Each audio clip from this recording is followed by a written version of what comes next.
That is what you deserve. Those words still echo in my ears, a sound that refuses to fade.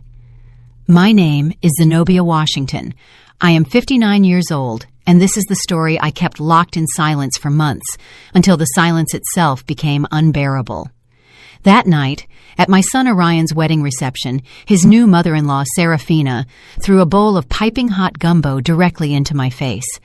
I felt the searing heat pierce my skin, the spices burning my eyes, the thick broth dripping down my ivory silk blouse. But what burned me more than the soup was the smile, that calm, almost satisfied smile she wore as she looked at me with narrowed eyes, as if she had just done something she had been waiting to do for years. "That is what you deserve," she repeated with a firm voice, lifting her chin. The banquet hall fell silent. Every guest looked down at their plates. No one moved. No one said a word, except for my son Orion. My only child, the boy I raised alone after his father abandoned us, the man to whom I gave everything I had. He sat there at the head table, arms crossed, and said in a deep voice, "She's right, Mama." I felt the floor open up beneath my feet. I didn't scream. I didn't cry. I didn't ask why. I simply took the linen napkin from my lap, wiped my burning face with all the dignity I had left, and stood up from my chair without making a sound. I walked toward the double doors with my back straight, even though, inside, every part of me was trembling. But before I left that building, I did something no one expected. I took my cell phone out of my clutch, dialed a number I had saved weeks ago, and said just 3 words. "It is time." Then I hung up. I closed the door softly behind me. No one followed me. No one asked anything. I got into my car, started the engine, and as I drove through the dark streets of Buckhead back toward my quiet apartment in the West End, a single question spun in my head. How did I get here? Because there was a time when Orion would hug me and say, "You're my hero, Mama." There was a time when I believed a son's love was forever. There was a time when I trusted. But that night, with my face burning and my heart broken, I understood something I never thought I'd have to learn. Sometimes the people we love the most are the ones who betray us the deepest, and sometimes silence is the only weapon we have left. What happened after that phone call is something they will never forget. But to understand why I did what I did, I must first tell you how it all started. How a mother who gave everything ended up humiliated in front of a room full of strangers. And how I discovered, too late, that my son was keeping a secret that would change everything. Sometimes we trust the wrong people too much. Have you ever been disappointed by someone you loved? Tell me your story in the comments. I want to read it. 3 years ago, my life was different. Not perfect, but mine. I lived in a spacious apartment in the West End of Atlanta with a balcony full of red geraniums and bougainvillea that I watered myself every morning. I had my routine: strong brewed coffee at 7, sweet potato pastries from Mr. Henderson's bakery on the corner, and then I would open my small, fine tailoring shop on the ground floor of the building. I wasn't rich, but I didn't need to be. After Orion's father left us when my son was barely 5 years old, I learned something that many women take decades to understand, that one can sustain an entire life with her own 2 hands without asking anyone for permission. I sewed wedding gowns, prom dresses, and embroidered blouses for church ladies who wanted to look elegant without shouting about their money. My hands knew every stitch, every hem, every secret a fabric keeps when you treat it with patience. Orion grew up seeing that. He saw me get up at 5 in the morning to finish an order. He saw me sew until my fingers bled. He saw me cry from exhaustion over the Singer machine that had belonged to my grandmother, and then dry my tears and keep going. "Mama, when I grow up, I'm going to work hard so you can rest," he would tell me with his big, serious eyes while I made him breakfast before school. And I believed him, because Orion was always a good boy, responsible, affectionate. He studied without me having to ask, got good grades. On Sundays, he helped me clean the shop and asked me things about fabrics, about colors, about how I knew which dress each client needed. "Because I listen to them, baby," I would tell him. "People always tell you what they need, even if they don't use words." He would nod thoughtfully and then go play basketball with the neighborhood kids. When he turned 18 and went to study business administration at Morehouse College, I felt that every sacrifice had been worth it. My son was going to have what I never had: a career, a degree, a future without back pain or numb fingers. I worked double, triple shifts. I sewed dresses for weddings of families who would never invite me to their tables, but who paid well. I saved every dollar, denied myself help, denied myself loans because I wanted Orion to finish college without owing anyone anything. And he did. He graduated with honors, got a job at a top real estate firm. He started earning well, wearing suits that I tailored for him myself, bringing me flowers every Sunday when he came for lunch. "Thank you, Mama," he would say, kissing my forehead. "Everything I am is because of you." And I felt complete until he met Clementina. The first time Orion talked to me about her, I noticed something different in his voice, a new emotion, a shine in his eyes I had never seen. "She's special, Mama, very special." Clementina was the only daughter of a wealthy family from Buckhead. Her father owned a chain of hardware supply stores. Her mother, Serafina, was one of those women who had never worked a day in her life but knew how to give orders like a general.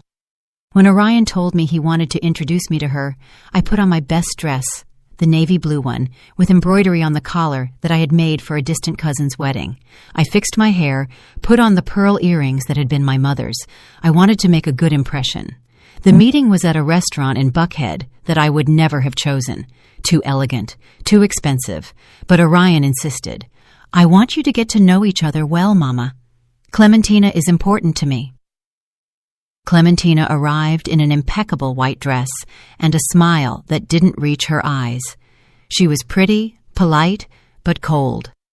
We talked about unimportant things: the weather, her career in interior design, the wedding plans she was already imagining, even though she and Orion had only been dating for 6 months.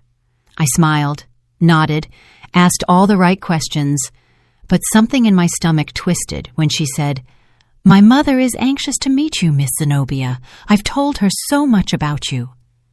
The way she said Miss Zenobia sounded strange, as if my name needed a title to exist in her world. Orion took my hand and squeezed it, as if telling me, "Everything is going to be fine, Mama." And I wanted to believe him, because back then I still believed that a son's love was stronger than anything else. I still believed that what we had built together, just the two of us for so many years, was unbreakable. I didn't know yet that some women view other women as enemies from the very first moment, and I didn't know yet that Serafina had already decided, long before meeting me, that I wasn't enough for her family. That afternoon, when we left the restaurant, Orion hugged me tight and said, "Clementina adored you, Mama." He told me this in the car. I smiled, but deep down, a small, cold voice whispered something I didn't want to hear. That girl is lying, and Serafina is too. 3 months later, they invited me to dinner at their house. That was when everything started to crack. Serafina's house in Buckhead was exactly as I imagined. Massive, cold, and full of things nobody needs. Crystal chandeliers, Persian rugs, oil paintings in gold frames, furniture that looked like it came straight out of a decor magazine, so perfect it was scary to dirty it just by looking. When Orion and I arrived that night, Serafina received us at the door with a smile that didn't reach her eyes. "Zenobia, how nice to see you," she said, giving me 2 air kisses without really touching my cheek. Come in, make yourself at home." But I didn't feel at home. I felt like an intruder. Clementina appeared from the staircase, radiant in a pale pink dress that probably cost more than 3 months of my rent. She greeted me with the same polite, empty smile as always. "Miss Zenobia, how nice you look." Again that Miss Zenobia, as if my name only existed with that prefix that made me feel old, foreign, from another world. Serafina's husband, Reginald, was a large man with a raspy voice who barely shook my hand before returning to his armchair in front of the television. He didn't say much all night, just grunted occasionally and drank scotch. Orion seemed happy, comfortable, as if that house were more his than our small apartment where he had grown up. That hurt me more than I wanted to admit. Dinner was served by a young housekeeper who went in and out of the kitchen without making a sound, eyes downcast. Serafina didn't even look at her when she asked for something. "More water, and bring the bread." I tried to smile at the girl when she served me. She gave me a quick, almost grateful look before disappearing again. The conversation during dinner was tense from the start. Serafina talked about her friends at the country club, the vacation they were planning to Hilton Head, the new SUV Reginald had bought. "Because one can't just drive around in anything, right, Zenobia?" she said with a light laugh. "One has to maintain a certain level." I nodded without knowing what to say. Clementina intervened, touching Orion's arm with a possessive gesture. "Mama, I already told Orion that when we get married, he has to think about a bigger car. That car he has is very modest." Orion laughed uncomfortably. "The car is fine, babe. It serves me well." "But we're going to have children, aren't we?" Clementina insisted with a sugary voice. "We need space, safety. Besides, my dad can help you with the down payment." I felt a knot in my stomach. My son had bought that car with his own money. I had watched him work hard to get it, and now this girl was talking about it as if it were an embarrassment. "I think Orion knows what is best for him," I said with a calm but firm voice. Serafina stared at me for the first time all night. "Of course, Zenobia. Orion is a very smart young man.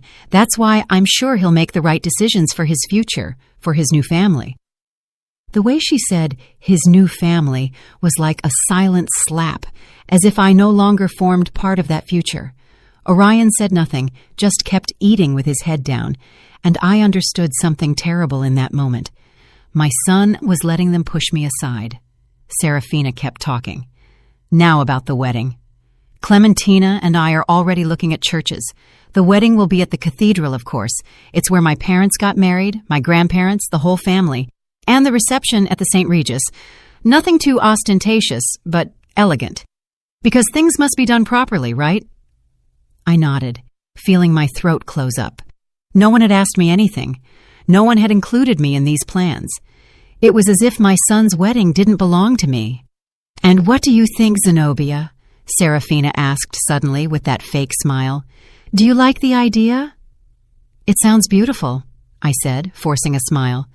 "The important thing is that Orion and Clementina are happy." "Exactly," she said, raising her wine glass. "The important thing is that they are happy and that they start well, without burdens." Without burdens. The word hung in the air like poison.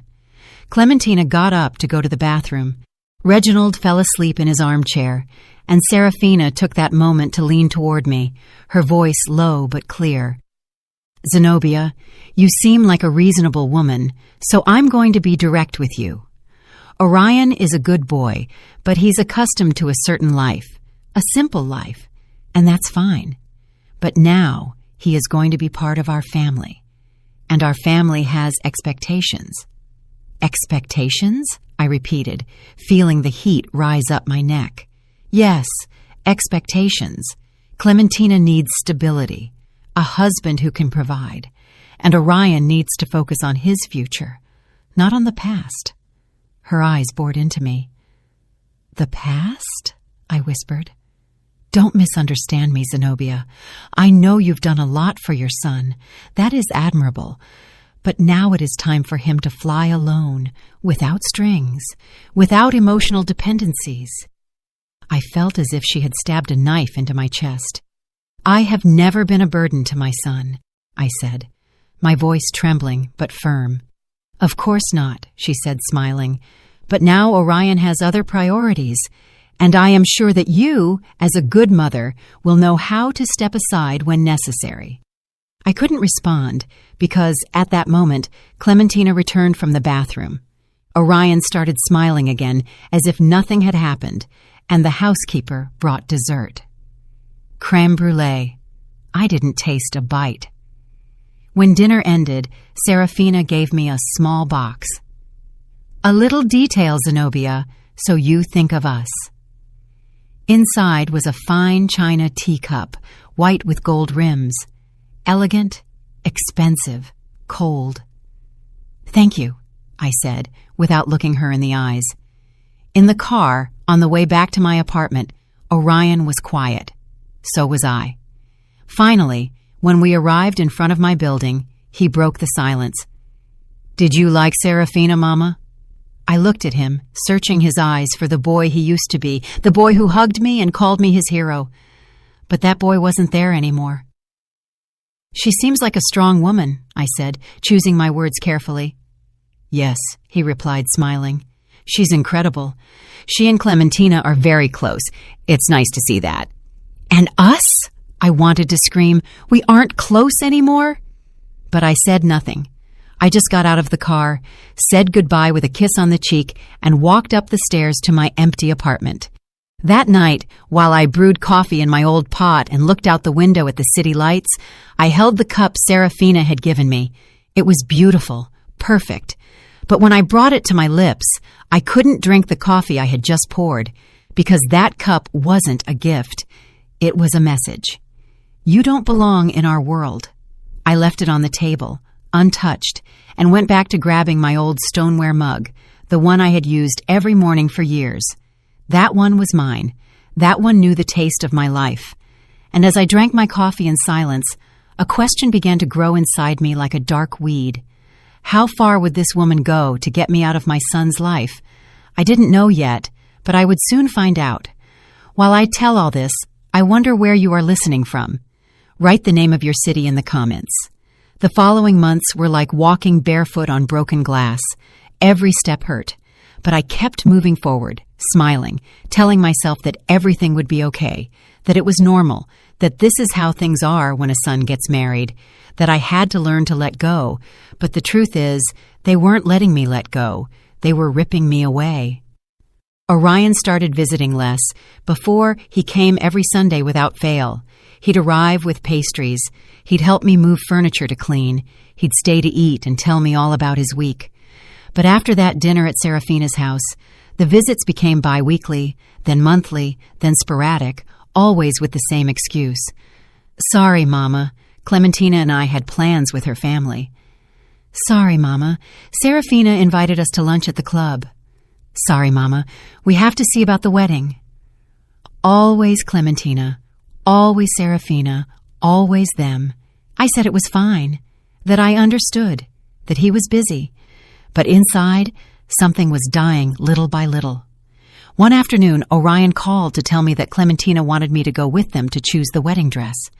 "Really?" I asked, my heart jumping in my chest. "Yes, Mama," Clementina insisted. "She says you're an expert in fabrics and wants your opinion." For the first time in weeks, I felt hope. Maybe I had been wrong about Clementina. Maybe she did want to include me. Maybe it was all a matter of giving it time. On the day of the appointment, I arrived half an hour early at the boutique, an elegant shop in Buckhead, with dresses that cost what I earned in 6 months.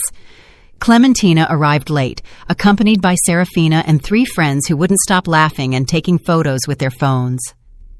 "Miss Zenobia," Clementina said, kissing my cheek, "I'm so glad you came. We need your expert eye." I sat on a velvet sofa while she tried on dress after dress, all beautiful, all expensive, all looking the same to my eyes. The friends applauded. Serafina gave orders to the shop assistant, and I sat there, quiet, without anyone asking me anything, until Clementina came out in a French lace dress, strapless, with an endless train. "What do you think, Miss Zenobia?" she asked, twirling in front of the mirror. All eyes turned to me. I took a deep breath and told the truth. "It is beautiful, but I think the strapless cut doesn't flatter you as much. You have delicate shoulders. A dress with lace sleeves or thin straps would highlight your figure better." The silence was immediate. The friends stopped smiling. Serafina looked at me with cold eyes, and Clementina let out a nervous laugh. "Ah, well, it's just that this type of dress is what's in fashion. Miss Zenobia, I don't know if you are very up-to-date with trends." Her friends laughed, quietly but loud enough for me to hear.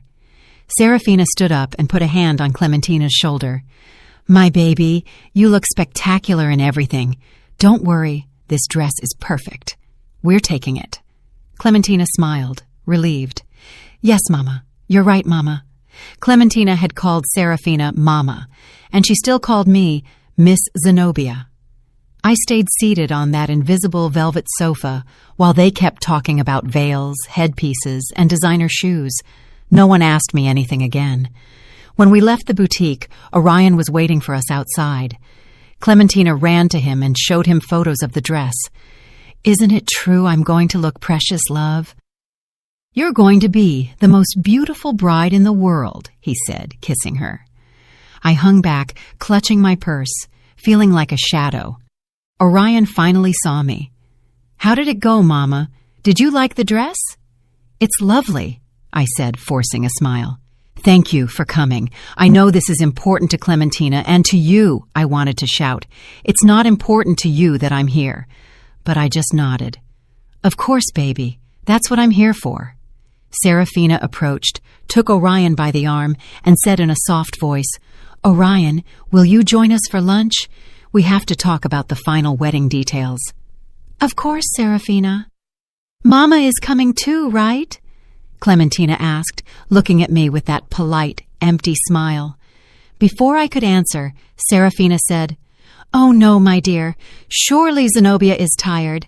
Besides, we are going to talk about very specific organizational things. We don't want to bore her." Orion said nothing. He didn't defend me, didn't insist, didn't say, "My mother is coming with us." He just said goodbye with a kiss on the cheek and left with them. I stood on the sidewalk watching them walk away, and for the first time I cried in public. Not much, just a few quick tears that I wiped with the back of my hand before anyone saw me. I took the bus back to my apartment. I didn't want to spend money on an Uber. When I got home, I made coffee in my stoneware mug, the same one as always, the one that knew the taste of my life. The china cup Serafina had given me was still on the table, untouched, gathering dust. I looked at it for a long time, and something inside me whispered, "This isn't going to get better. It's only going to get worse." But I didn't want to listen, because I still believed that a son's love was stronger than any external influence. I still believed that Orion was going to wake up, that he was going to realize, that he was going to go back to being the boy who hugged me and called me his hero. So I kept going. I kept smiling when they excluded me. I kept saying, "It's okay," when everything was wrong. I kept swallowing the pain so as not to be a problem, so as not to be a burden, so as not to fulfill the prophecy Serafina had planted in my son's mind. "Your mother is going to suffocate you if you don't distance yourself." 2 weeks later, Orion invited me to dinner. Just the two of us, like before. I was so excited, I arrived half an hour early at the restaurant. I had dressed with care. I wore a burgundy dress that I had sewn myself, with discreet embroidery on the collar. I wanted my son to feel proud of me. But when he arrived, he wasn't alone. Clementina was with him. "Sorry, Mama. Clementina wanted to join us. I hope you don't mind." "Of course not," I lied. Throughout dinner, Clementina talked non-stop about the wedding, about the honeymoon they were planning in Bora Bora, about the condo her father was going to give them as a wedding gift. "It's in Buckhead, Miss Zenobia. 3 bedrooms, 2 full baths, and a terrace with an incredible view. My dad says it's important to start well." Orion looked happy. I just smiled. And when the check came, Orion took out his wallet and said something that split my heart in two.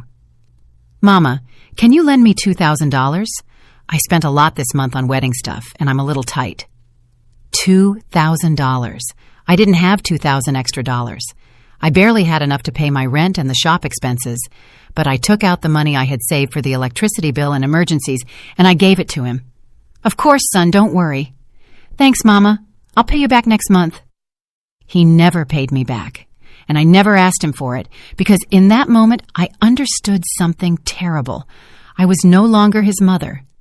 I was his bank, his safety net, his plan B. But I was no longer the most important person in his life. That night, when I returned to my apartment, I sat in front of the window with my coffee and looked at the city lights, wondering how I had ended up there. How a woman who had given everything, who had sacrificed her youth, her health, her entire life for a son, could end up feeling so invisible. But I still didn't know the truth. I still didn't know that everything that had happened up to that moment was just the beginning, that Serafina had a plan, and that my son, my Orion, my only child, was already part of it. The wedding approached like an inevitable storm, and I kept pretending everything was fine. Orion went weeks without calling me. When he did, the conversations were brief, distracted, filled with uncomfortable silences. "How are you, Mama?" "Fine, son. And you?" "Fine, fine. Busy with preparations, you imagine." "Well, I gotta go. Clementina is calling me." Click. And I was left with the phone in my hand, feeling like something inside me emptied a little more each time. But the worst wasn't the short calls. The worst were the invitations that never arrived. I found out by chance that there was a bachelor party for Orion, a barbecue at Reginald's house with a live band, with friends of Clementina's family. No one told me. There was also a rehearsal dinner at an extremely expensive Italian restaurant with the godparents, with close family. No one invited me. When I asked Orion why they hadn't included me, he got uncomfortable. "Oh, Mama, they were small things. Last minute we didn't want to bother you." Bother you. As if my presence were a nuisance, as if I were a problem to be avoided. But I stayed quiet, kept smiling, kept saying, "Don't worry, son. I understand." Until one afternoon, everything changed. It was a Tuesday. I remember because Tuesdays have always been slow days at the shop. I was finishing hemming a gala dress when the doorbell rang. I opened the door and found a young delivery guy with a blue cap and a manila envelope in his hands. "Zenobia Washington?" "Yes, that's me." "Sign here, please." I signed without thinking. The boy gave me the envelope and left.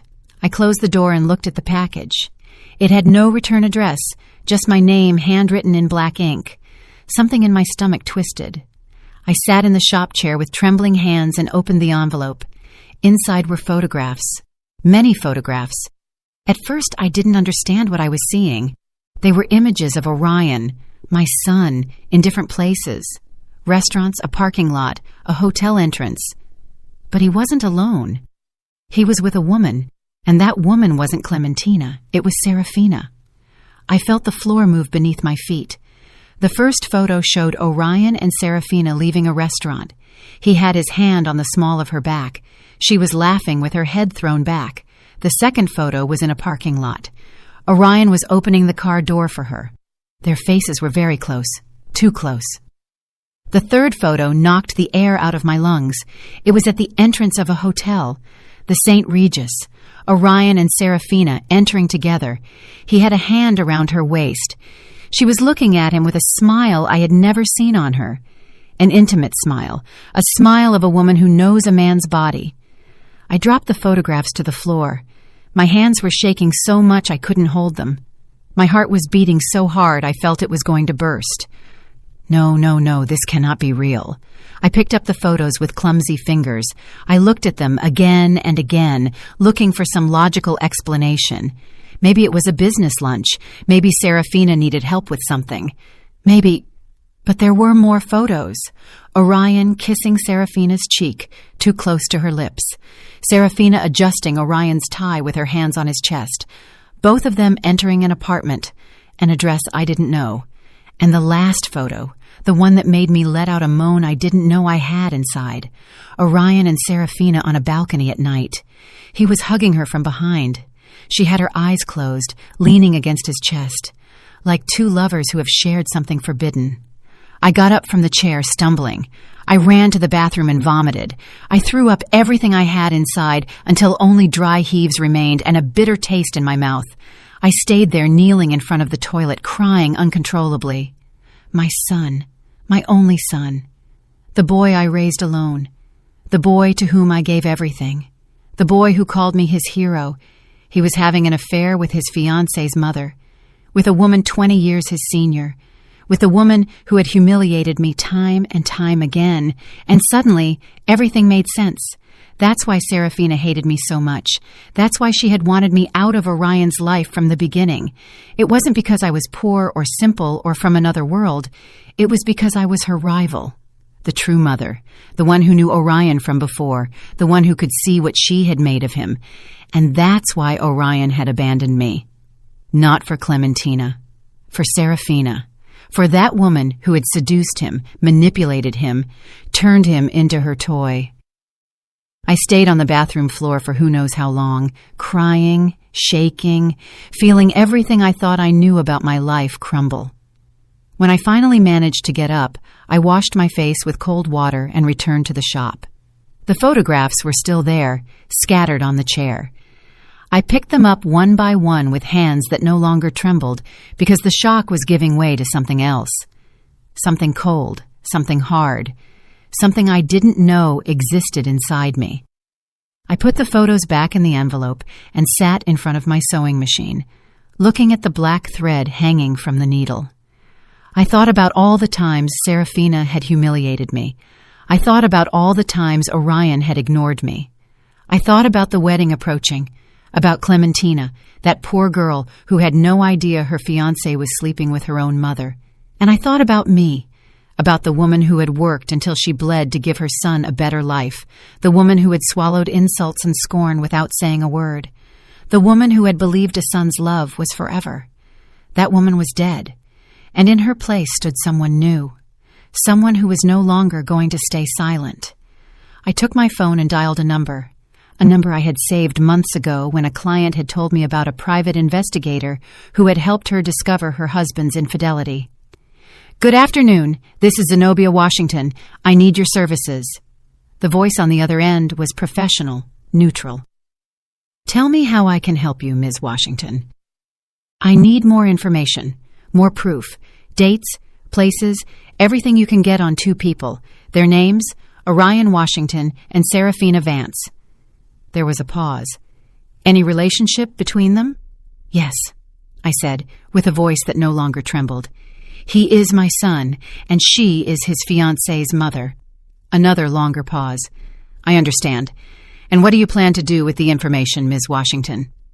I looked out the shop window. The city lights were starting to turn on. The sky was dyed orange and violet. "I don't know yet," I said, "but when I know, I want to be prepared.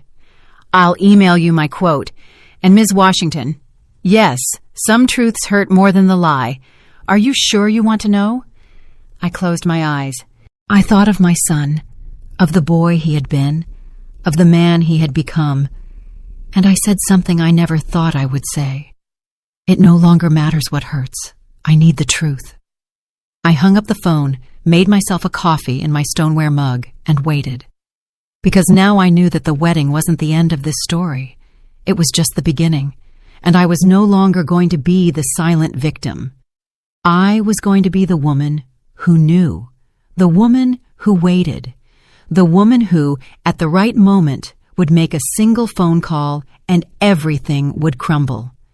Have you also kept a painful secret? Have you discovered something that changed everything you thought you knew? Tell me in the comments. The private investigator's name was Booker Hughes. He was a man of about 50, ordinary-looking, with glasses and a calm voice that inspired confidence. We met in a discreet coffee shop in Decatur, far from anywhere anyone might recognize me. He brought me a thick manila folder full of papers, photographs, and reports. "Ms. Washington," he said calmly, "I found what you asked for, but before I show you, I need you to take a deep breath." "I already know what I'm going to see," I said with my hands clasped on the table. "No," he replied, looking me in the eyes. "Believe me, you don't know." He opened the folder, and my world finished breaking. The first photos were similar to the ones I had received in the anonymous envelope. Orion and Serafina in restaurants, hotels, in an apartment in Midtown that, according to the investigator, she had rented specifically for their encounters. "This apartment is leased to a shell company," Booker explained, "but I traced the payments. They all come from Serafina Vance's personal account." I felt nauseous again, but I forced myself to keep looking. There were hotel records. The St. Regis, the Four Seasons, Ritz-Carlton, rooms booked in her name, but security cameras showed both entering together. "Since when?"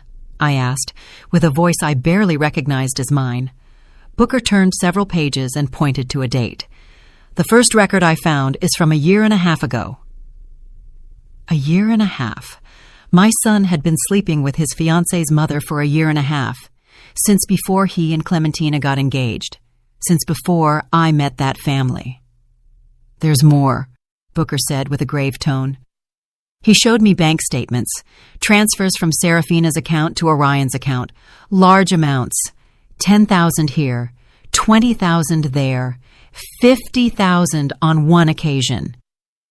What is this? I whispered. Payments, Booker said. Your son is receiving money from her regularly. The word hung in the air like poison. Payments. My son wasn't just having an affair with that woman. He was letting her keep him. Is there anything else? Yes, Booker continued, and this is the most delicate part. He took out another set of documents. I investigated the finances of Mr. Reginald Vance, Serafina's husband. He is bankrupt. The hardware chain that is supposedly so successful is on the verge of collapse. He has debts with several banks, and the house in Buckhead has 3 mortgages. I sat in silence, processing. So, it's all a lie? I asked. The wealth, the money, the status, it's a facade, Booker confirmed. A very well-constructed facade, but it's falling apart, and I think Serafina knows it. That's why she's using her daughter. Using Clementina? How? Booker took out more papers. Clementina inherited a considerable fortune from her maternal grandmother 2 years ago, close to $4 or $5 million in property and bank accounts, but that money is in a trust that can only be touched under certain conditions. What conditions? That Clementina gets married. Once married, she has full access to that inheritance, and if something were to happen to Clementina while married, the money automatically passes to her spouse. I felt the air escape my lungs. Orion, I whispered. Exactly, Booker said. If Orion marries Clementina and something happens to her, he inherits everything. And considering the relationship he has with Serafina... He didn't finish the sentence. He didn't have to. Do you think they plan to harm Clementina? I asked, feeling horror rise up my throat. I don't have proof of that, Booker said carefully. But I do have proof that Serafina is a very controlling, very ambitious, and very desperate woman. And your son, Ms. Washington, forgive me for saying it this way, your son is completely under her control. I closed my eyes. I thought of my Orion, of the boy who hugged me, of the young man who graduated with honors, of the man I thought I had raised. At what moment had he become this? At what moment had he stopped being my son and become the puppet of an unscrupulous woman? There is one last thing, Booker said, and it is the most important. He took out an audio recording, a small device. I managed to place a microphone in the Midtown apartment. It's illegal, I know, but I thought you needed to hear this. He pressed the play button, and I heard my son's voice. What if Clementina finds out? It was Orion. He sounded nervous. Then Serafina's voice, soft, manipulative, maternal, and seductive at the same time. She won't find out, my love. Clementina is foolish. She only sees what she wants to see. But when we get married, how are we going to continue this? Orion listened to me well. A pause. Sounds I didn't want to imagine. Then Serafina spoke again with a firm voice. Clementina is not going to be a problem for long. You marry her. Wait 1 year, maybe 2. And then things happen. Accidents happen. Serafina, I can't. You can't what? You can't be happy? You can't have the future you deserve? Orion, I love you. I love you like Clementina never will. And when all this is over, we will be together, you and I, with all the money we need, without hiding. A silence. And then my son's voice, so low I barely heard it. Okay, I'll do what you ask. Booker stopped the recording. I couldn't move. I couldn't breathe. I couldn't think. My son, my only son, the boy I raised with my own hands, the boy I taught about kindness, honesty, dignity. He was planning to marry an innocent girl to inherit her fortune, and he was letting a psychopathic woman put the idea in his head that Clementina had to disappear. "What are you going to do, Ms. Washington?" Booker asked softly. I looked at the photographs scattered on the table. I looked at the documents, the bank statements, the evidence of a conspiracy so twisted it seemed taken from a soap opera. But it was real, and it was my son. "I don't know," I whispered. "I don't know what I'm going to do." "You can go to the police," Booker suggested. "With this information, they can stop the wedding. They can investigate Serafina and Orion." "What would happen to my son?" I asked, tears falling down my cheeks. Booker didn't answer because we both knew the answer. Orion would go to jail for fraud, for conspiracy, maybe for attempted murder. If they managed to prove his intentions, my son would spend years in prison, and I would be the one who put him there. "Think about it," Booker said, "and when you decide what to do, call me. I'll be available." He gave me his card, paid for the coffee, and left. I stayed sitting in that coffee shop for hours with the folder in my hands, feeling everything that had been my life turning into ash. I thought about going to the police. I thought about talking to Clementina, warning her, saving her. I thought about confronting Orion, shouting at him, asking him how he could have become this. But I did none of that, because I needed something more than just justice. I needed Orion to see, to understand, to feel the weight of what he had done. I needed Serafina to lose everything she had gained with her manipulations, and I needed to do it in a way that no one could say I was the villain, because I wasn't going to be the mother who destroyed her son. I was going to be the mother who let him destroy himself. And then, when he was at the bottom, when he had lost everything, maybe, just maybe, he would remember who I was and what he had been before that woman poisoned him. I took the folder, put it in my purse, and left the coffee shop with my back straight and my head held high. The wedding was in 2 weeks, and I had a plan that started with a simple acceptance. I was going to go to that wedding. I was going to sit at that table. And when the exact moment arrived, I was going to make a single phone call, and everything would crumble. Because sometimes the best revenge isn't to attack. It's to let the truth do its work. The night of the wedding arrived like a storm everyone expected except me, because I knew that night wasn't going to be a celebration. It was going to be a revelation. I dressed carefully. I chose a simple navy blue dress I had sewn years ago. Nothing ostentatious, nothing that drew attention. I pulled my hair into a discreet bun. I put on my mother's pearl earrings. I wanted to look dignified, because I knew this would be the last time Orion would see me as his mother. The ceremony was at the cathedral, as Serafina had planned. A beautiful church, full of white flowers and candles. There were more than 200 guests.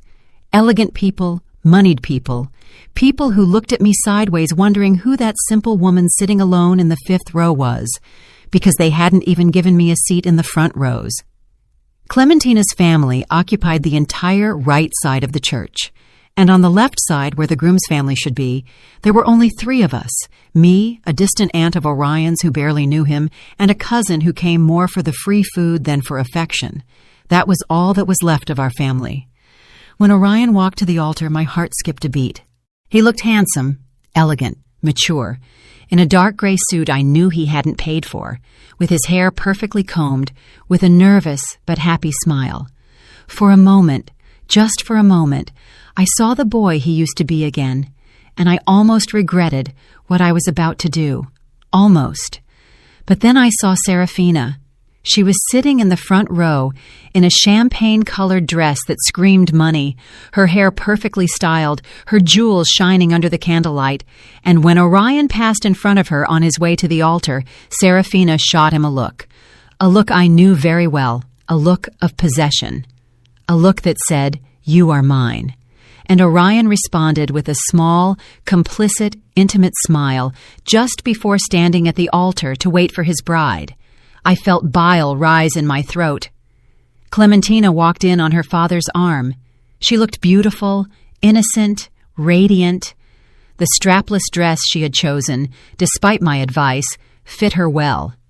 I had to admit it. Her face shone with happiness. She knew nothing. That poor girl had no idea she was walking toward her own trap. The ceremony was long. The priest spoke about love, fidelity, commitment. Every word was like a dagger in my chest, because I knew it was all a lie. When it came time for the vows, Orion took Clementina's hands and said firmly, "Clementina, I promise to love and respect you every day of my life. I promise to be your partner, your support, your refuge. I promise to build a future with you based on truth and trust." I had to bite my lip not to scream, "Liar, liar, liar." Clementina cried with emotion, the guests sighed, and Serafina smiled with satisfaction. When the priest said, "I now pronounce you husband and wife," everyone applauded except me. I just watched them, Orion kissing Clementina, Serafina wiping a fake tear, Reginald dozing in his seat, and I knew the moment had come. The reception was at the St. Regis, a huge ballroom decorated with thousands of white roses, tables with linen tablecloths, crystal centerpieces, a 5-course banquet, a live orchestra. Everything was perfect, too perfect. They seated me at a table in the back, far from the head table, far from Orion, with people I didn't know and who didn't speak to me all night. I was invisible again, but I wasn't there to socialize. I was there to wait for the exact moment. During dinner, I observed. I saw how Serafina controlled everything from her spot at the head table, how she gave discreet orders to the waiters, how she looked at Orion every time Clementina wasn't looking. And I saw how Orion returned those looks. It was disgusting. It was brazen. It was sick. When dinner ended, the dancing began. The newlyweds' waltz, the dance with the parents. Orion danced first with Clementina. Then it was his turn to dance with the groom's mother, with me. I got up from my table, walked toward the dance floor. Everyone was watching me. Orion extended his hand with a forced smile. "Mama." "Son," I replied, taking his hand. We danced in silence for the first few seconds. The music was soft, romantic. Everyone watched us. "You look beautiful, Mama," he said, without looking me in the eyes. "Thank you," I replied. "You look good, too." Another silence. "Are you happy?" I asked him. "Yes," he replied quickly. "Very happy." "Really, Orion? Are you truly happy?" For the first time all night, he looked me in the eyes, and I saw something there, something small, something that might have been guilt, or maybe just discomfort. "Yes, Mama, Clementina is wonderful. We're going to be very happy together." "And Serafina?" I asked, lowering my voice. "Is she wonderful too?" His body tensed. He stopped dancing for a second, then continued, squeezing my hand tighter. "I don't know what you're talking about." "I think you do know, son."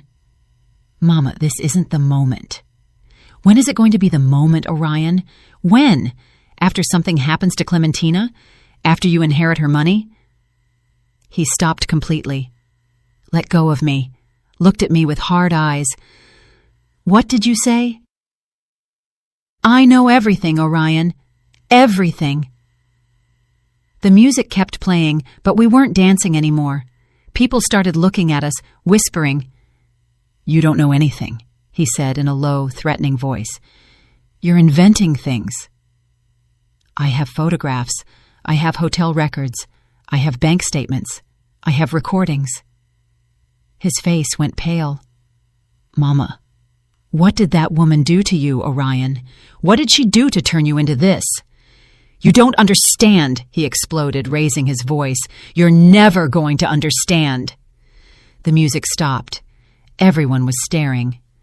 Clementina came running over, her wedding dress dragging on the floor. "What's happening, Orion? Miss Zenobia?" Serafina appeared out of nowhere. She stepped between Orion and me. "Zenobia, I think it's better if you leave. Are you making a scene?" "A scene?" I repeated, feeling the rage rise up my chest. "I'm making a scene?" "Yes," she said firmly. "This is my daughter's wedding, and I'm not going to allow you to ruin it with your dramas." "My dramas?" I laughed without humor. "You want to talk about dramas, Serafina?" Clementina looked at us without understanding. Orion was paralyzed. The guests murmured louder and louder, and then Serafina did something I will never forget. She turned to the nearest table, grabbed a bowl of seafood gumbo that was still hot, walked toward me with firm steps, and threw it in my face. I felt the boiling liquid burning my skin, the spices, the broth dripping down my dress, the pain, the humiliation. Everyone screamed. Clementina shrieked. Someone ran for napkins, but I didn't move. I just stood there with the soup dripping down my face, looking Serafina straight in the eye. She smiled, that calm smile, that satisfied smile, and said clearly so everyone could hear, "That is what you deserve." The room fell into complete silence. And then Orion, my son, my only son, the boy I had raised alone, crossed his arms and said, "She's right, Mama." Those words cut me deeper than any knife. Clementina was crying. The guests were whispering. Reginald was still asleep in his chair. And I just took a napkin from the nearest table and wiped my burning face with all the dignity I had left. Then I walked toward the exit of the ballroom with my back straight, without running, without crying, without giving them the satisfaction of seeing me destroyed. But before leaving, I took my phone out of my purse, dialed the number I had saved, and said just 3 words. "It is time." I hung up, left the hall, got into my car, and as I drove through the dark streets toward my apartment, with my face burning and my heart broken into 1,000 pieces, I smiled, because the call I had just made wasn't to the police. It was to someone else, someone who was going to change everything, and they would never forget it. I still ask myself if I did the right thing. What would you have done in my place? I arrived at my apartment with my dress ruined and my soul even more ruined. But I didn't cry. I had no tears left. I took off the soup-soaked dress and threw it in the trash. I never wanted to see it again. I took a long shower, letting the hot water clean my skin, which still stung. When I got out, I put on my old cotton pajamas, the ones with holes in the elbows, the ones I had worn for years, the ones that were mine and no one else's.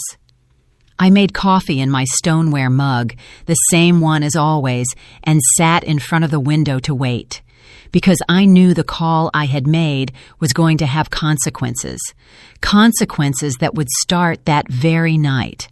The person I had called wasn't the police. It wasn't a lawyer. It wasn't anyone who could put my son in jail. It was someone much more powerful than all that.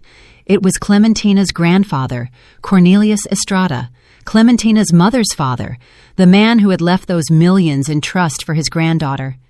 An 82-year-old man, a widower, a retired businessman. One of those men who built empires with their own hands and who didn't tolerate lies or betrayal. I had met him months ago at one of the few family gatherings I had been invited to. It was a casual lunch at Serafina's house. I was quiet in my corner, invisible as always, when Cornelius sat next to me. "You're the boy's mother, right?" he asked with a raspy but kind voice. "Yes, sir. I'm Zenobia." "Zenobia," he repeated, testing my name. "Pretty name. And what do you do, Zenobia?" "I have a sewing shop. I make dresses, alterations." "Ah, you work with your hands like me. I like that. People who work with their hands have soul." We talked through the whole lunch. He told me about his life, how he started selling tools out of a truck and ended up owning a hardware chain across the Southeast, how he had worked 14 hours a day for 50 years, how he had been widowed 10 years ago and still missed his wife every morning. "My daughter Serafina doesn't visit me much," he said with sadness. "She says I'm old, that I smell old, that my house is full of junk." "I'm sure she loves you very much," I said, trying to be kind. "No," he replied with brutal honesty. "My daughter loves me for my money, but I don't have money anymore. I left it all to my granddaughter Clementina, because she does visit me. She does hug me. She still has a heart." He gave me his card that day. "If you ever need anything, Zenobia, call me. I like people who work with their hands." I kept that card in my wallet, and 3 weeks after receiving the photographs, I called him. We met at his house, an old craftsman bungalow in Inman Park, full of antique furniture and family photos. He received me with strong coffee and pastries. "Tell me, Zenobia, what is so urgent?" I showed him everything: the photos, the bank statements, the recordings, the documents proving the conspiracy. Cornelius listened in silence. His face changed color. First pale, then red, then purple with rage. When I finished, he stayed quiet for a long time. "My granddaughter is in danger," he said finally, his voice shaking. "Yes, sir." "And your son?" "Your son is part of the plan." "Yes, sir." "Why are you telling me? Why don't you go to the police?" It took me a moment to answer, because I had to be honest. Because if I go to the police, my son goes to jail. And as much as he has betrayed me, as much as he has become someone I don't recognize, he is still my son. I can't be the one to put him in prison. Cornelius nodded slowly. "But I can be," he said. "I just want Clementina to be safe," I replied. "And I want my son to understand what he has done, to see the consequences, to feel the weight of his decisions. And Serafina, I want her to pay for what she has done, for manipulating my son, for putting him on this path, for planning to harm an innocent girl." Cornelius took my hand in his, old hands, full of spots and wrinkles, but still strong. "Zenobia, you are a wise and brave woman. I am going to help you, but I need you to promise me something. Anything. Zenobia, when everything explodes, and believe me, it is going to explode, you are going to suffer. Your son is going to hate you. People are going to talk. You are going to be alone." "I am already alone," I said calmly. "No," he replied. "You still have hope. But when this ends, that hope is going to die. Are you prepared for that?" I thought of Orion, of the boy he had been, of the man he had become. And I said, "Yes, I am prepared." Cornelius nodded. "Then this is what we are going to do. You are going to go to that wedding.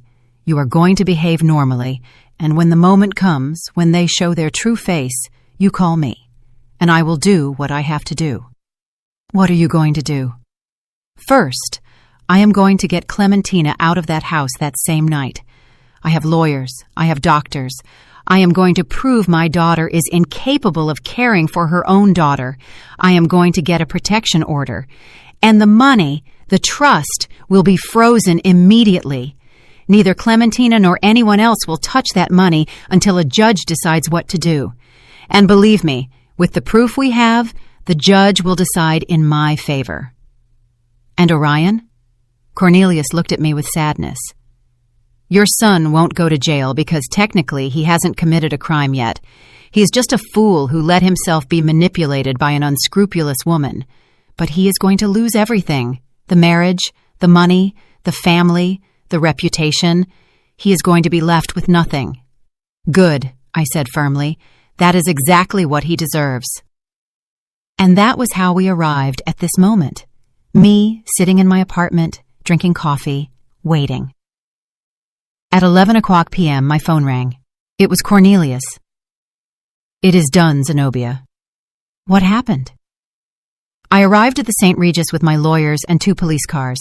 I told Clementina I needed to speak with her urgently. When she saw the photographs, when she heard the recordings, she fainted. We had to take her to the hospital. "My God, is she okay?"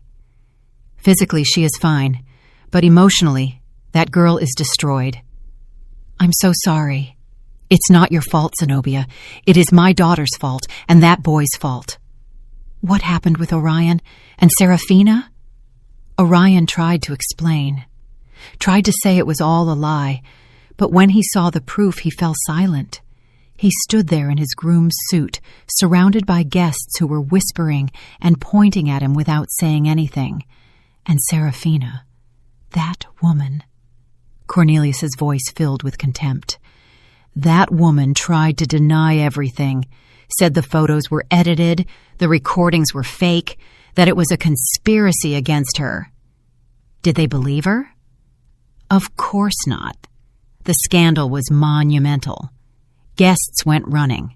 The hotel staff didn't know what to do. And Reginald, that useless man, slept through the whole drama. And now?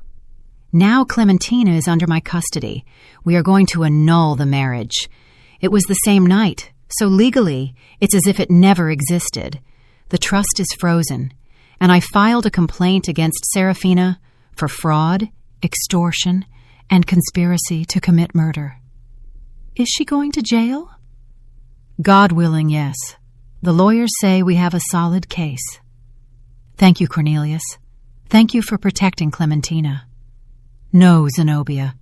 Thank you for warning me in time. You saved my granddaughter's life. There was a silence. And your son? Cornelius asked. Do you want to know about him? I closed my eyes, breathed deep. Tell me. He left the hotel at 2 a.m, alone, without anyone. The guests looked at him with scorn. No one defended him. No one helped him. He left in his car, and I don't know where he went. I understand. Zenobia, your son lost everything tonight. How do you feel? How did I feel? Empty, sad, relieved, guilty, avenged, all at the same time. I feel at peace, I said finally, because I did the right thing. Yes, Cornelius replied. You did the right thing. Not many mothers have that strength. We hung up. I sat in front of the window with my empty stoneware mug in my hands. Outside, the city was still alive. Lights, noise, people living their lives. And I was here alone. But with a clear conscience, because it hadn't been revenge. What I sought was justice. Justice for Clementina, who didn't deserve to be used. Justice for me, who didn't deserve to be humiliated. And justice for Orion, who needed to understand that actions have consequences. I hadn't put him in jail, but I had left him with nothing. Without money, without family, without reputation. And maybe, just maybe, when he hit rock bottom, when he lost everything, when he was completely alone, he would remember who I was and what he had been before Serafina's poison corrupted him. That night I slept deeply, for the first time in months, without nightmares, without anguish, without that knot in my stomach that had accompanied me since I received those first photographs, because I had done what I had to do, not with rage, not with a thirst for vengeance, but with the cold clarity of one who understands that sometimes the greatest love you can give someone is to let them face the consequences of their own decisions, even if that means watching them fall. Even if that means losing them forever. The days after the wedding were strange, silent, as if the world had stopped. I heard nothing from Orion for a week. He didn't call, he didn't write, he didn't come looking for me. And I didn't look for him either, because I knew he needed time to understand what had happened, to process the magnitude of what he had lost. And I needed time to heal. Cornelius called me every 2 days to tell me how things were going. Clementina was in intensive therapy, not psychiatric, but emotional. She had fallen into a deep depression after discovering the man she had married was having an affair with her own mother. It's too big a betrayal, Cornelius told me, too twisted. My granddaughter doesn't understand how it could happen, and neither do I. How is she? Fragile, very fragile, but she is 18. She is young. She will heal. With time, she will heal. The scandal spread like gunpowder through the whole city. Social media exploded. Someone had recorded part of the confrontation at the St. Regis and uploaded it to the internet. The video went viral in hours. Orion leaving the hotel alone, his suit rumpled, his face undone, Serafina screaming at Cornelius's lawyers, Clementina being taken out on a stretcher. People commented, speculated, invented theories. Some said Orion was a victim, that Serafina had seduced and manipulated him. Others said he was an opportunist, a fortune hunter, a man without morals. The truth, as always, was somewhere in the middle. Orion wasn't completely innocent, but he wasn't completely guilty either. He was a weak man who had made terrible decisions because he didn't have the courage to say no. By the second week, Cornelius gave me more news. The DA accepted the complaint against Serafina. They are going to investigate her formally for fraud and conspiracy. How likely is it she goes to jail? With the proof we have? Very likely. The recordings are enough. The lawyers say she could face between 8 and 15 years. 15 years. Serafina, the woman who had humiliated me, who had manipulated my son, who had planned to harm her own daughter to keep her money, was going to pay. And Reginald? I asked. That poor man knew nothing. He's a drunk who has been disconnected from his family for years. The investigators confirmed he had nothing to do with the plan, but now he is alone. His wife is on her way to jail, his daughter hates him, and his business is bankrupt. Is he going to lose the house? Already lost it. The bank foreclosed last week. Now he is living in a rented room in Decatur on a miserable pension. I didn't feel pity for him, because Reginald had eyes. He had ears. He had been there in that house for years, watching his wife destroy lives, and he had done nothing. Sometimes complicity is as guilty as the action. In the third week, Orion finally sought me out. He arrived at my apartment at 8 at night without warning. He knocked on the door with soft blows. When I opened it, I almost didn't recognize him. He had a beard of several days, deep circles under his eyes, wrinkled clothes, unkempt hair. He had lost weight. He looked destroyed. "Mama," he said with a broken voice. I stood in the doorway without moving. "What do you want, Orion?" "I need to talk to you. We have nothing to talk about." "Please, Mama, just let me in." I hesitated. Part of me wanted to slam the door in his face, to tell him to leave, that he was no longer my son. But another part, that part that had carried that boy in my arms, that had sung him lullabies, that had cleaned his scraped knees, that part couldn't say no. I let him in. He sat on the chair in the shop, the same chair where I had received the first photographs, where everything had started to break. "Do you want coffee?" I asked out of pure habit. "No, thanks." I sat across from him, waited. Orion took a long time to speak. When he finally did, his voice was barely a whisper. "I'm sorry, Mama." "What are you sorry for?" "Everything.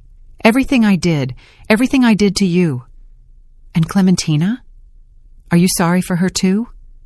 He nodded, tears falling down his cheeks. "Yes, especially for her. I didn't want to hurt her. I never wanted to."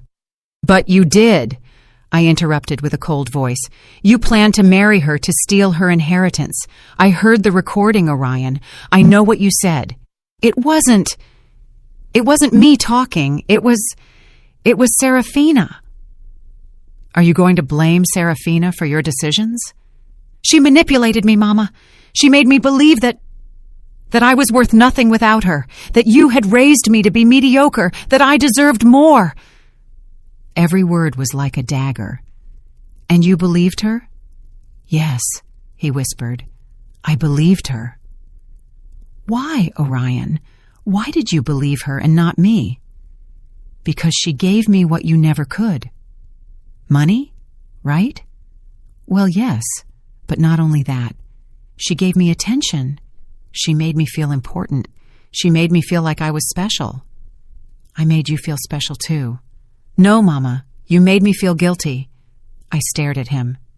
"Every time I came to visit you, I saw your small apartment, your old clothes, your tired hands, and I felt guilty for having more than you. Serafina never made me feel guilty. Serafina told me I deserved everything I had." I stayed silent, processing his words, and I understood something terrible. My son hadn't left me out of malice. He had left me because he couldn't stand remembering where he came from, because I was the mirror of his poverty, of his humble origins, of everything he wanted to forget. And Serafina had offered him an exit, a way to become someone new, someone important, someone who didn't have a seamstress mother reminding him of his roots. "You know what is the saddest thing about all this, Orion?" I said finally. "That I never made you feel guilty. You just felt guilty because you knew deep down that you had abandoned me. I know. I'm a bear. I know, Mama. And I am so sorry. Where have you been these weeks? Cheap hotels, spending the little I had left. I lost my job. No one wants to hire me. My name is all over social media. I'm a laughingstock. And the house Reginald was going to give you? Never existed. It was all a lie. The hardware stores are bankrupt. The house in Buckhead is foreclosed. There was no money, only debt. And Serafina is in jail awaiting trial. Her lawyers say she's going to be sentenced to 10 to 15 years. Good, I said without remorse. Orion looked at me with red eyes. Don't you feel anything for her? Should I? That woman destroyed her own daughter. She corrupted you. She humiliated me. She planned a murder. Why should I feel anything for her? Because I loved her. Those words pierced me. No, Orion. You didn't love Serafina. You were obsessed with what she represented. Power, money, status. But that is not love. Maybe you're right. We sat in silence for a long time. Finally, Orion asked what he had come to ask. Can I stay here, Mama? Just for a few days? Until I find a job? Until I can... No, I said firmly. Mama, please. I have nowhere to go. I have no money. I have no... You should have thought about that before. Mama, I'm your son. Yes, I interrupted. You are my son. And that is why I tell you no. Because if I let you stay here, if I rescue you now, you are never going to learn. You are never going to understand the weight of your decisions. Then what do you want me to do? Sleep on the street? I want you to do what I did when your father abandoned us. I want you to get up, work, rebuild your life with your own hands, without shortcuts, without manipulations, without depending on anyone other than yourself. I can't, Mama. I'm not as strong as you. Then learn to be. Orion stood up from the chair. He looked at me with a mix of pain, rage, and desperation. Someday, you're going to forgive me, Mama. Someday you're going to... Maybe, I interrupted. But that day is not today, nor tomorrow, nor next month. Maybe in years, or maybe never. That depends on you, on who you decide to be from now on. And if you change, and if you become someone better, then maybe, just maybe, we can talk again. But not as mother and son, but as two people who once knew each other and need to learn to know each other again. Orion nodded, crying. He walked to the door, opened it, and before leaving, turned one last time. I love you, Mama. I know, I replied, but love without respect means nothing. He left. I closed the door and stood there, listening to his footsteps fade down the hallway.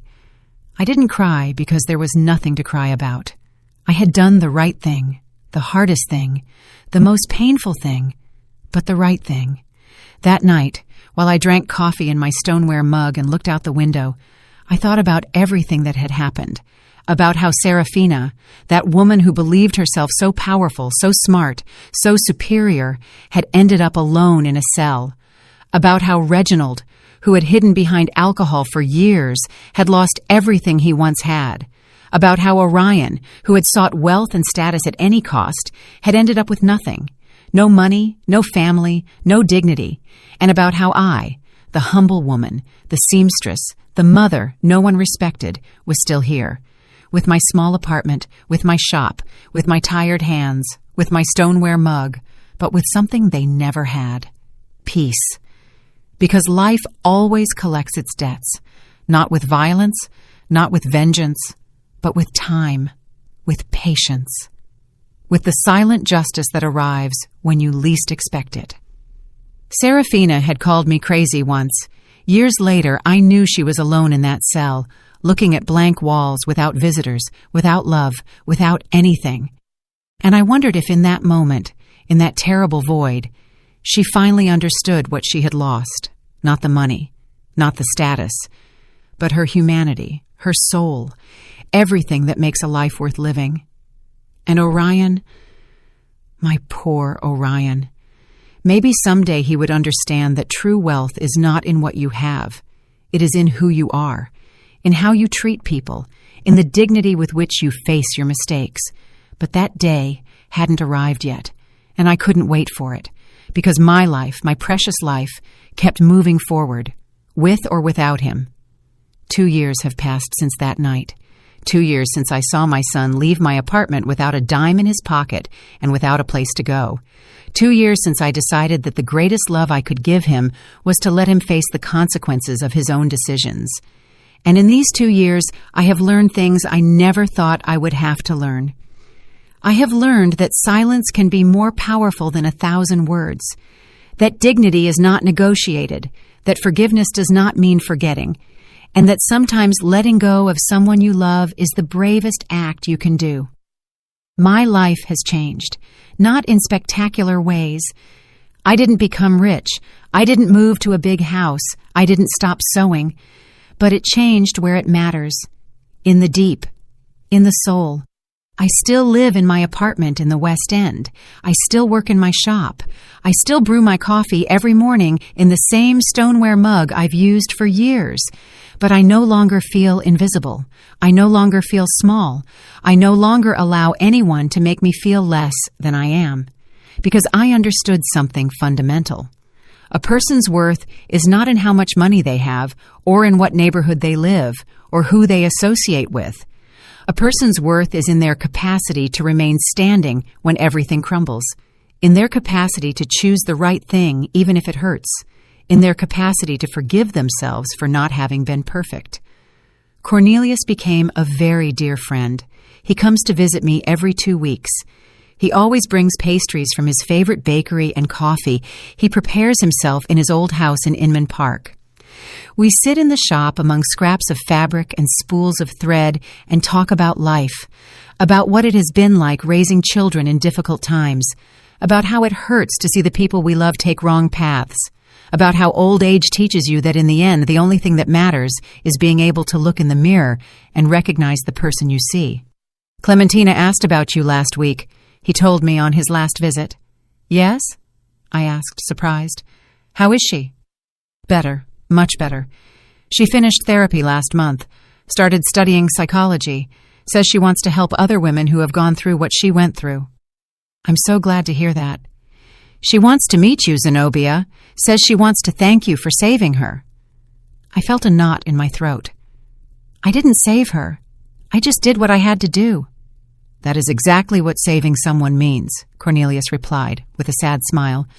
Doing the right thing, even if it costs you everything. Clementina came to visit me one October afternoon. She arrived alone, without warning, knocking timidly on the shop door. When I opened it, I almost didn't recognize her. She was no longer the fragile, scared girl I had seen at the wedding. Now there was something different in her, something stronger, more mature. Ms. Zenobia, she said softly, can I come in? Of course, child, come in. She sat on the shop chair, the same one where Orion had sat 2 years ago. I made her coffee. We talked about unimportant things for a few minutes, the weather, her studies, how she liked living with her grandfather, until she finally gathered the courage to say what she had come to say. I want to thank you for everything you did. You don't have to thank me for anything, Clementina. Yes, I do, she insisted with tears in her eyes. You saved my life, literally. If you hadn't called my grandfather, if you hadn't done something, I did it because it was right, because you are a good girl who didn't deserve what they were doing to you. My mother, her voice broke, my own mother planned. I know, child, I know. Clementina cried for a long time. I sat beside her and stroked her hair, as I would have done with a daughter. Because in a way, in that moment, she needed a mother, a real mother, not the one she had had, but the one she deserved to have. How did you get over it? She asked me when she calmed down. How did you manage to keep going after everything that happened with Orion? I breathed deep. It wasn't easy. There were nights I wanted to call him, rescue him, tell him everything was fine and he could come home. But I knew if I did, he would never learn. He would never change. And has he changed? I don't know, I admitted. 6 months ago, he wrote me a letter. He told me he got a job in a factory, that he's living in a small room in Norcross, that he's going to therapy, that he's trying to be better. Did you reply? No, not yet. Why? Because I need to be sure he is changing for him, not for me. I need to know he is doing the internal work he has to do, and that takes time. Clementina nodded thoughtfully. I'm doing that work too. In therapy, I learned I can't blame myself for what my mom did, that it wasn't my responsibility to detect something was wrong, that I was just a girl who trusted the wrong people. Exactly, I said, taking her hand. And now you are a woman who is learning to trust again, but in the right people, starting with yourself. Clementina stayed all afternoon. She helped me sew the hem of a wedding dress. She told me about her plans to someday open a support center for women victims of abuse. And when she left, she hugged me tight and whispered in my ear, "Thank you for being the mother my own mother never was." That night I cried, not from sadness, but from something more complex, because I had lost a son, but in a way, I had gained a daughter, not by blood, but by heart. 3 months ago, I received news of Serafina. Cornelius called me one morning with a grave voice. "Zenobia, I need to tell you something about Serafina." What happened? She was sentenced, 12 years in prison, without possibility of early release. How is she? Destroyed.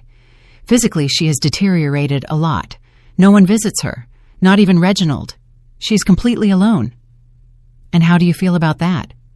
Relieved, but also sad, because that woman is my daughter. And despite everything she did, a part of me remembers the girl she once was before ambition corrupted her. I understood what Cornelius felt, because I also remembered the boy Orion had been before the world changed him, before bad decisions defined him. And I wondered if one day he could go back to being that boy, or if that boy had died forever. Orion's letter arrived 2 weeks ago. It was longer than the first, more honest, more vulnerable. He told me he had started attending a support group for people who had made serious mistakes, that he was learning to live with the guilt without letting it destroy him, that he was saving every dollar to someday be able to pay me back all the money he had borrowed and never paid. "I don't expect you to forgive me, Mama," he wrote. "I don't expect us to go back to what we were. I only hope that someday, when you see me on the street, you don't cross to the other side to avoid me. I only hope you know that every day I wake up trying to be a better man than I was yesterday. And every day I think of you, of how I treated you, of how I failed you, of how I let a woman convince me that you were the problem when you were the only person who really loved me. Sometimes I pass in front of your building. I don't knock. I don't come up. I just stand there on the sidewalk looking at your window, wondering what you might be doing, if you're sewing, if you're drinking coffee, if you ever think of me. And then I leave because I know I have no right to bother you. I have no right to ask you for anything else. But I want you to know something, Mama. Something I never told you enough when I should have. Thank you. Thank you for raising me alone. Thank you for sacrificing so much. Thank you for giving me opportunities you never had. And thank you for having the courage to let me fall when I needed it most. Because now I understand that you didn't let me fall out of hate. You let me fall out of love. And that was the greatest gift you could give me. I love you, Mama. I have always loved you, even if my actions said otherwise. Your son, Orion. I read that letter 5 times. I cried through every reading, and then I put it in the drawer where I keep important things, next to the first photo of Orion when he was a baby, next to his graduation diploma, next to a note he wrote me when he was 8 years old that said, "Mama, you are my hero." I haven't replied to him yet, but I think I will soon, because I have learned that forgiveness is not forgetting what happened. Forgiveness is remembering what happened, feeling the pain, and still choosing to move forward without carrying that weight in your heart. It doesn't mean I'm going to forget. It doesn't mean things are going to go back to how they were before. But it means I am ready to build something new, something different, a relationship based not on what we were, but on what we can be. Last night I had a dream. I dreamed I was sitting in my shop sewing when they knocked on the door. I opened it, and it was Orion. But not the Orion of now, nor the Orion who betrayed me. It was the boy, my boy, with his big eyes and his innocent smile. "Mama," he told me, "I lost my way, but I think I found it again." And I hugged him and cried and said, "Welcome home, my son." When I woke up, I had tears on my cheeks, and I knew that dream was a sign. Not that everything was resolved, but that I was ready to start healing, to start forgiving, not just Orion, but myself, for not having been the perfect mother, for not having protected him from everything, for not having seen the signs sooner. Because the truth is that none of us is perfect. We all make mistakes. We all hurt people we love. We all get lost at some point. But what defines us is not the mistakes we make, it is what we do after. If we learn, if we grow, if we get up, or if we stay there on the ground blaming others for our fall. This morning, while I prepared my coffee in my stoneware mug, I looked out the window and saw the streets of Atlanta filling with people. People in a hurry, people with problems, people with dreams, people with pain. And I understood that we are all part of the same story, a story of mistakes and redemptions, of falls and risings, of losses and findings. And my story, this story I have told you, is just one more among millions. But it is mine, and I am proud of it. Because I survived, because I didn't break, because I maintained my dignity when everything around me crumbled, and because I learned that true strength is not in never falling, it is in getting up every time you fall. Now I am 61 years old, 2 years older than when this story began, and I feel I have lived an entire lifetime in these 2 years. I keep sewing wedding dresses for girls who dream of eternal love, and every time I sew, I think of Clementina, in her strapless dress, in how that day she thought she was starting the best stage of her life, and I pray that someday, when she is ready, she finds a real love, a love that sees her, that respects her, that values her, not for her money, not for her last name, but for who she is. And I pray for Orion, because despite everything, he is still my son. And a mother never stops praying for her children, even if they have hurt her, even if they have betrayed her, even if they have made her cry until she ran out of tears. A mother's love has no limits, but now I know it shouldn't have conditions that allow abuse either. Love must be firm, honest, brave. Love must tell the truth even if it hurts. It must set limits even if it costs. It must let go even if it wants to hold on. Because only then, with that difficult and brave love, can we help the people we love to become the best they can be. If my story helps a single woman open her eyes, if it helps a single mother understand that loving doesn't mean permitting, if it helps a single person choose dignity over comfort, then it will all have been worth it. Every tear, every pain, every sleepless night, every difficult decision, everything. Because this story isn't just mine. It belongs to all the women who have been humiliated and have chosen to stand up, to all the mothers who have had to let go of their children to save them, to all the people who have faced betrayals and chosen forgiveness without forgetting. This story is for you who are listening to me, for you who maybe are going through something similar, for you who don't know if you're going to be able to survive the pain you feel today. I want you to know something. Yes, you can. You are going to be able to, because you are stronger than you think, because you have more courage than you imagine, and because pain, however terrible it may be, doesn't last forever. Time cures everything. It doesn't erase it, but it cures it. And one day, maybe months or years later, you are going to wake up and you are going to realize that breathing doesn't hurt as much anymore, that thinking about what happened doesn't destroy you anymore, that you can remember without bleeding. And that day, you are going to understand that you survived, that you won, not because you destroyed the one who hurt you, but because you didn't let them destroy you. I close this story with the same stoneware mug in my hands, the one that has accompanied me for years, the one that knows the taste of my coffee on difficult mornings, the one that has held tears and hopes, the one that has never failed me. Because in the end, the simplest things are the ones that remain, the humblest are the strongest, and the most ignored are the most valuable, like me, like you, like all the women who have been underestimated and have proven they are made of steel. Thank you for listening until the end. Thank you for allowing me to share my story with you. And remember, life always collects its debts, not with vengeance, but with truth, with time, with silent justice, and in the end, always, always good triumphs. Maybe not in the way we expected, maybe not when we expected, but it triumphs. Because the universe has a memory, and no one escapes the consequences of their own actions. Did you like the story, and which city are you listening from? Let's meet in the comments. If you liked the story, you can support me by sending a super thanks so I can keep bringing more stories like this. Thank you so much for your sweet support. I'm looking forward to your comments on the story. On the screen, you can see 2 new life stories that I highly recommend. There's so much more on my channel. Don't forget to subscribe. See you in the next life story with love and respect.